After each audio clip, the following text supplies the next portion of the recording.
பிரான்சில் குடும்ப நல நிதி உதவி வழங்கும் அமைப்பான காஃப் பயனாளிகளின் விண்ணப்பங்களில் உள்ள தவறுகளை கண்டறிய டேட்டா மைனிங் எனப்படும் புதிய தொழில்நுட்ப கருவி அறிமுகப்படுத்தப்பட்டுள்ளது.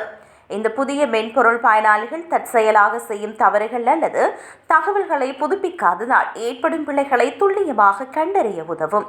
இதன் மூலம் நிதி உதவி தவறான நபர்களுக்கு செல்வது தடுக்கப்படும் என அறிவிக்கப்பட்டுள்ளது. சில நேரங்களில் பயனாளிகள் தங்களுக்கு தகுதியானதை விட கூடுதல் பணத்தை பெற்றுவிடுகிறார்கள். அவ்வாறு தெரியாமல் பெற்ற பணத்தை பின்னர் அவர்கள் திருப்பி செலுத்த வேண்டிய கட்டாயம் ஏற்படுகிறது. இந்த புதிய கருவி அத்தகைய சிக்கல்களை ஆரம்பத்திலேயே தவிர்க்க உதவும். அதே நேரத்தில் இந்த தொழில்நுட்பம் பயனாளிகளுக்கு சாதகமாகவும் செயல்படும். சிலருக்கு கிடைக்க வேண்டிய உதவித்தொகை குறைவாக கணக்கிடப்பட்டிருந்தால் அதையும் இது சுட்டிக்காட்டும். இதன் மூலம் விடுபட்ட நிலுவைத் தொகையை அவர்கள் பெற வழிவகை செய்யப்படும். இந்த தொழில்நுட்பம் முற்றிலும் தானியங்கி முறையில் முடிவெடுக்காது. இது பிழைகள் இருக்க வாய்ப்புள்ள விண்ணப்பங்களை மட்டுமே அடையாளப்படுத்தும்.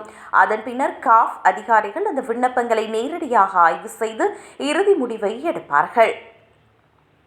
முந்தைய முறைகளை விட இது மிகவும் வெளிப்படையானது மற்றும் பாதுகாப்பானது என்று காஃப் நிர்வாகம் தெரிவித்துள்ளது.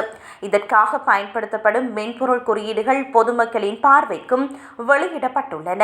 இது ஒரு புதிய முயற்சியாகும். விண்ணப்பங்களில் வருமானம் அல்லது குடும்ப சூழல் மாறும்போது அதை உடனுக்குடன் காஃப் இணையதளத்தில் புதுப்பிக்குமாறு பயனாளிகள் அறிவுறுத்தப்பட்டுள்ளனர். இதன் மூலம் தேவையற்ற சோதனைகள் மற்றும் அபராதங்களை தவிர்க்க முடியும் என தெரிவிக்கப்பட்டுள்ளது.